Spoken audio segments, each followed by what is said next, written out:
international Modibo Keïta là. Voilà.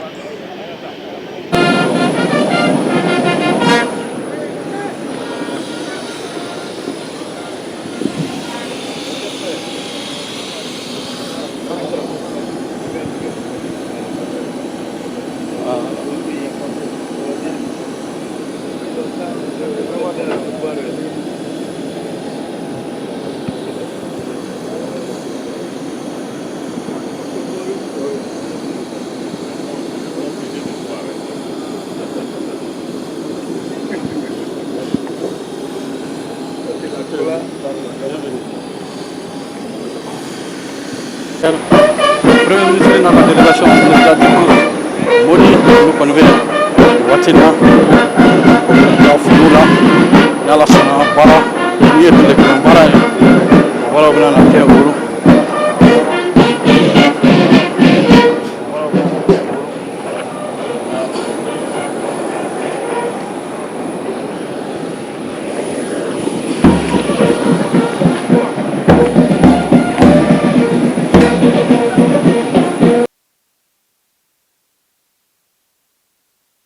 Notre pays ami et frère du Niger, je voudrais d'abord vous souhaiter la bienvenue et vous dire, comme on dit chez nous, que vous êtes chez vous. Votre visite est attendue avec beaucoup d'impatience par les Maliens depuis une semaine qu'elle a été annoncée. Parce que nous sommes aujourd'hui avec vous dans le même bateau, pour ainsi dire. Et pour donner entière satisfaction autant que nous pouvons, nous avons mobilisé une bonne partie du gouvernement sur l'ensemble des questions essentielles que nous imaginons pourront vous intéresser, afin que cette phase sensible qui traverse votre pays, qui dans une large mesure ressemble à celle que nous avons passée, puisse faire l'économie de certains retards que nous avons accusés. Parce que vous aurez eu l'expérience, entendu l'expérience de votre frère du Mali, comment il a géré ces événements. Je sais aussi par ailleurs que d'ici vous allez aller dans un autre pays frère pour toujours enrichir votre agenda afin que la nouvelle situation politique, géopolitique et géostratégique qui s'est créée entre nos deux pays et d'autres pays africains puisse avoir une longue durée dans l'intérêt des peuples africains. Je vais passer la parole à chacun des membres du gouvernement ici pour qu'il se présente afin que vous puissiez mettre un nom sur chaque visage. Les autres, c'est les conseillers des différents ministres et du Premier ministre qui sont là autour de la table pour prendre des notes pour nous. De gauche à droite, donc j'ai Monsieur le ministre d'État, Monsieur le ministre, allez-y, présentez-vous jusqu'au ministre après. Nous rentrions dans le vif du sujet. J'ai fait une boutade en disant que les militaires et les financiers n'aiment pas beaucoup de bruit et trop de lumière. Ils ont besoin de travailler tranquillement en dehors des journalistes qui aiment beaucoup parler, souvent même des choses qu'ils ne connaissent pas.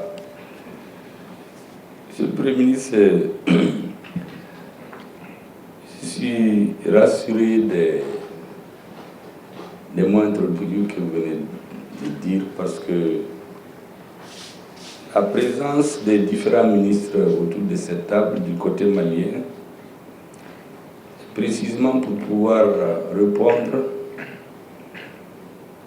autant que faire se peut à vos différentes préoccupations. Nous le faisons avec d'autant plus de plaisir que notre ambassadeur que vous venez de nommer le Nigérien, effectivement, fait une semaine à nous bombarder, pour parler trivialement, de courrier et il tenait à ce que cette mission soit une réussite. Il m'a dit personnellement que le Niger compte beaucoup sur le Mali, comme le Mali aussi compte sur le Niger. Pour un peu renforcer votre dicton qu'il appelait nigérien, vous savez, monsieur le Premier ministre, à la veille des indépendances, Moïsin, la région de Gao allait être attachée au Niger. Si Dibo Bakari avait gagné les élections, on avait prévu, c'était une promesse parce que les colons faisaient des promesses au moment de partager l'Afrique. Comme vous avez vu, dans beaucoup de pays, ils ont opposé des gens qui sont proches les uns aux autres. Au Mali, au Niger, au Cameroun, en Guinée, un peu partout. Des cousins, des parents, des frères. Et à chacun, on faisait miroiter qu'il y a des conditions à remplir pour qu'il ait le pouvoir.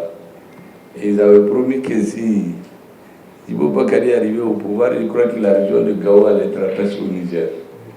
Mais je suis membre de Gao. En réalité, les populations de cette zone se sont toujours senties maliens et nigériens. Et après la Côte d'Ivoire, c'est la plus grande communauté des Maliens à l'extérieur. Ils sont au Niger. Ils ont la nationalité nigérienne. Moi-même, particulièrement, j'ai fait un an à Yérou en 1971. J'ai abandonné l'école pour la petite histoire. J'ai été faire l'école buissonnière pendant un an et puis je suis revenu reprendre l'école. Donc à Yérou, c'est l'une de mes grandes villes aussi.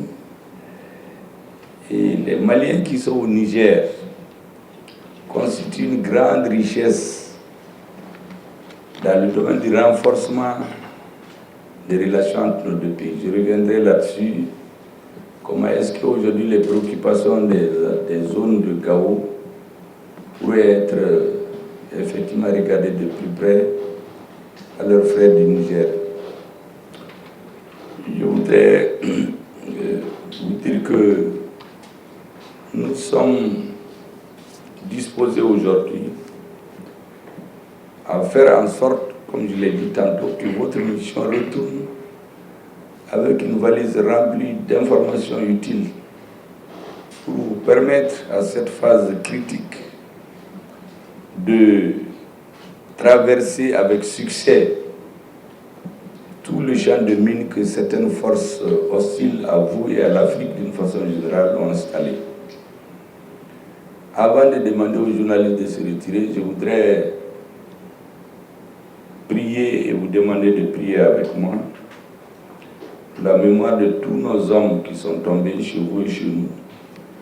Récemment, j'ai vu le parade de Kandadi, comment les ennemis du Niger ont voulu saboter.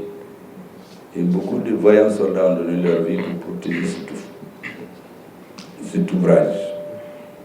Chez nous, on est dans la même situation difficile. Les deux ministres auront le temps d'en parler. Autant que faire se peut.